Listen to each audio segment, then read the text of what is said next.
आज अमावस्या होती म्हणून या पद्धतीने सकाळी-सकाळी उंबरठ्याला छान असं लेपन झालं आणि उंबरठ्याला लेपाने सगळ्यात मस्त असतं कारण छान अशा रांगोळ्यासुद्धा काढल्या आणि जेणेकरून छान घराचं वातावरण अगदी प्रसन्न होतं. नंतर ते झाल्याच्यानंतर छान असं देवांना स्नान वगैरे घातलं, देवपूजा वगैरे झाली. लगेच इथे आरती वगैरे सुद्धा करून घेतली. आरती वगैरे झाली त्याच्यानंतर देवपूजेमध्ये छान असे फुलं वगैरे अर्पण केलेले होते आणि देवघर अगदी छान प्रसन्न वाटत होतं. नंतर संध्याकाळी सुद्धा मला पिवळ्या मोहरीची ज्या काही सेवा करायच्या होत्या कालभैरवाष्टक म्हणून ते सुद्धा संध्याकाळी करायचं होतं. पण त्याआधी लगेच इथे स्वयंपाकाला लागली. स्वयंपाकामध्ये मला इथे मुगाची डाळ बनवायची होती म्हणून झटपट अशी कुकरमध्ये बनवली. थोडंसं लसूण ठेचून टाकला, जिरं मोहरीची फोडणी टाकली, नंतर थोडेसे शेंगदाणे टाकले, छान असे तेलात होऊ दिले. नंतर टोमॅटो, कांदा बारीक चिरून घेतलेला होता तो सुद्धा टाकून दिला.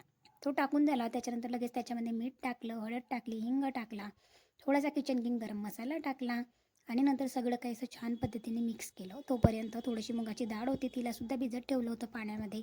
तीसुद्धा आता त्याच्यामध्ये ॲड केली. थोडंसं हवं तर त्या पद्धतीने पाणी ॲड केलं. लगेच हिरवीगार कोथिंबीर गार्निश केली. साईड बाय साईड मुगाची डाळ होत होती म्हटलं तोपर्यंत लगेच इथे पोळ्यांची कणिक वगैरे सुद्धा मळून घेतलेली होती जेणेकरून पोळ्यासुद्धा बनवायच्या होत्या आणि लवकर व्हावी टिफिनला लेट होतं त्याच्यामुळे लवकरसाठी मी इथे कुकरमध्ये बनवते. आणि नंतर मी मिरच्यासुद्धा विसरून गेलेली होती सो मिरच्यासुद्धा वरतून कट करून टाकल्या. म्हटलं तेलामध्ये तर होतीलच पण 1-2 शिटीमध्ये छान अशी मुगाची डाळ तयार होते आणि मिरच्यासुद्धा होऊन जातात. नंतर कुकर लावलं आणि अगदी 2 शिट्या होऊ द्यायच्या आणि झटपट अशी मुगाची डाळ इतकी छान आणि टेस्टी होते ना. तर अशा पद्धतीने आहोंचा टिफिन वगैरे भरला आणि असा संपवला आजचा दिवस.